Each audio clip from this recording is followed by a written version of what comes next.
Hello friends, नमो नमः, सुप्रभातम। ओम श्री गणेशाय नमः। जय गुरुजी ओडिशा चैनल को समस्त को आंतरिकता सहित स्वागत तथा अभिनंदन। आज आम अष्टम श्रेणीर संस्कृत भाषा सौरभम पुस्तकर प्रथम पाठ परिवेश पाठर द्वितीय भाग को चित्र माध्यम अति सरल भाव में अध्ययन करवा।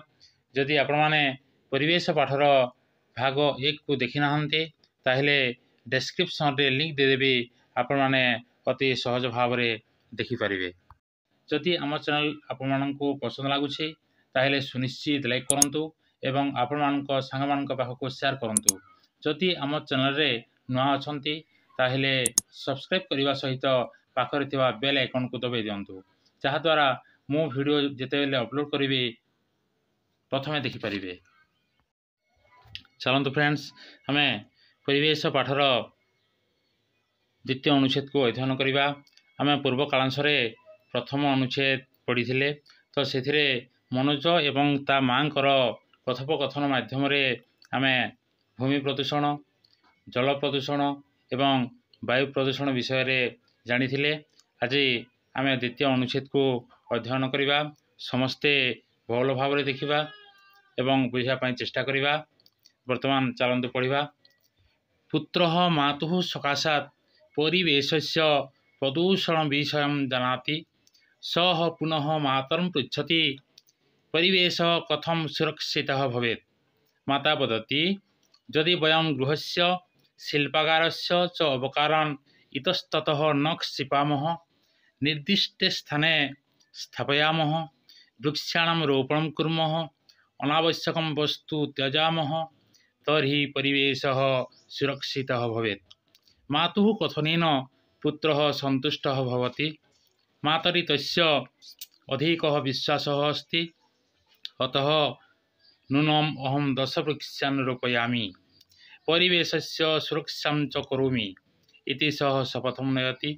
माता आनन्देन पुत्रं मनोजम् आलिङ्गति, अतः वक्तुम् उचितं वृक्षः रक्षति रक्षितः।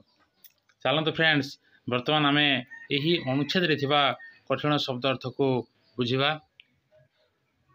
आम केतोटी शब्दार्थ जानिबा।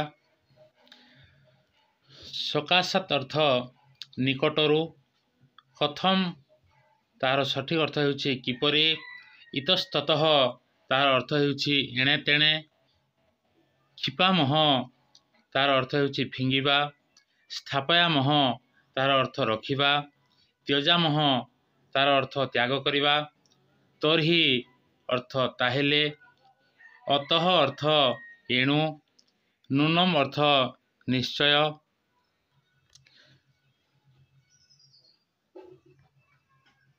आम यही अनुच्छेद को संपूर्ण भाव में ओडिया बुझा। पुत्र मातुः सकाशात् परिवेशस्य प्रदूषण विषय जानाति। पुओटी माँ निकटरू परिवेशर प्रदूषण विषय जानिला। सह पुनः मातरं पृच्छति, से पुणी माँ को पचारिला परिवेश कथम सुरक्षित भवेत्, परिवेश किपरि भाव में सुरक्षित हेबो। माता वदति, माँ कहिले, यदि वयं गृहस्य शिल्पकारस्य च अवकारान् इतस्ततः न क्षिपामः, निर्दिष्टे स्थाने स्थापयामः, वृक्षाणां रोपणं कुर्मः, अनावश्यकं वस्तु त्यजामः, तर्हि परिवेशः सुरक्षितः भवेत्। जदि आम माने गृहर एवं कल कारखानार अलिया आवर्जना को एणे तेणे न फिंगी निर्दिष्ट स्थान रे रखिबा, ताहेले परिवेश सुरक्षित रहिबो। माटी रे मिसी जाउथिबा जिनिस गुडी को गोटे भाग रे ओ माटी रे मिसी पारु नथिबा जिनिस को अन्य एक भाग रे रखिबा।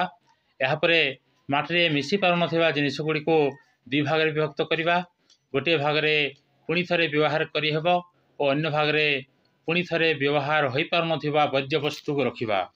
माटी रे मिसी जाउथिबा आवर्जना को गात करि पकाइबा उचित। वृक्षाणां रोपणं कुर्मः, गछ गुड़िकर रोपण करवा उचित। अनावश्यकं वस्तु त्यजामः, अनावश्यक जिनिस गुड़िक त्याग करवा उचित। तर्हि परिवेश सुरक्षित भवेत्, ताहेले परिवेश सुरक्षित हेबो। ମାତୁଃ କଥନେନ ପୁତ୍ରଃ ସନ୍ତୁଷ୍ଟଃ ଭବତି। ମାଙ୍କ କଥାରେ ପୁତ୍ରଟି ସନ୍ତୋଷ ହେଲା। ମାତରିତସ୍ୟ ଅଧିକଃ ବିଶ୍ୱାସଃ अस्ति। ମାଙ୍କଠାରେ ତାର ଅଧିକ ବିଶ୍ୱାସ ହେଲା। ଅତଃ ନୂନମ୍ ଅହଂ 10 ବୃକ୍ଷାନ୍ ରୋପୟାମି। ଏଣୁ ମୁଁ ନିଶ୍ଚୟ 10ଟି ବୃକ୍ଷରୋପଣ କରିବି। ପରିବେଶସ୍ୟ ସୁରକ୍ଷାଂ ଚ କରୋମି। ପରିବେଶର ସୁରକ୍ଷା କରିବି। ଇତି ସହ ଶପଥଂ ନୟତି। ଏହା ବୋଲି ସେ ଶପଥ ନେଲା। ମାତା ଆନନ୍ଦେନ ପୁତ୍ରଂ ମନୋଜମ୍ ଆଲିଙ୍ଗତି। ମାତା ଆନନ୍ଦରେ ପୁତ୍ର ମନୋଜକୁ ଆଲିଙ୍ଗନ କଲେ। ଅତଃ ବକ୍ତୁମ୍ ଉଚିତମ୍।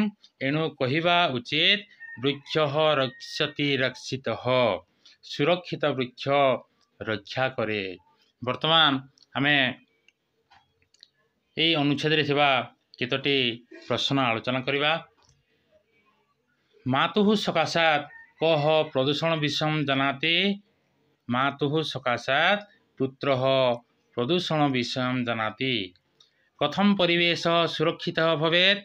ଯଦି ବୟଂ ଗୃହस्य ଶିଳ୍ପକାରस्य च ଅବକାରାन् ଇତস্তତଃ ନ क्षिपामः। ନିର୍ଦ୍ଦିଷ୍ଟେ ସ୍ଥାନେ ସ୍ଥାପୟାମः। ବୃକ୍ଷାଣାं ରୋପणं କୁर्मः। ଅନାବଶ୍ୟକं ବସ୍ତୁ ତ୍ୟଜାମः। ତର୍हि ପରିବେଶः ସୁରକ୍ଷିତः ଭବେତ୍। ମାତୁଃ କଥନେନ କଃ ସନ୍ତୁଷ୍ଟଃ ଭବତି। ତାର ସଠିକ ଉତ୍ତର ହେବ ମାତୁଃ କଥନେନ ପୁତ୍ରଃ ସନ୍ତୁଷ୍ଟଃ ଭବତି। କୁତ୍ର ପୁତ୍ରସ୍ୟ ଅଧିକଃ ବିଶ୍ୱାସଃ अस्ति। ତାର ସଠିକ ଉତ୍ତରଟି କ'ଣ ହେବ?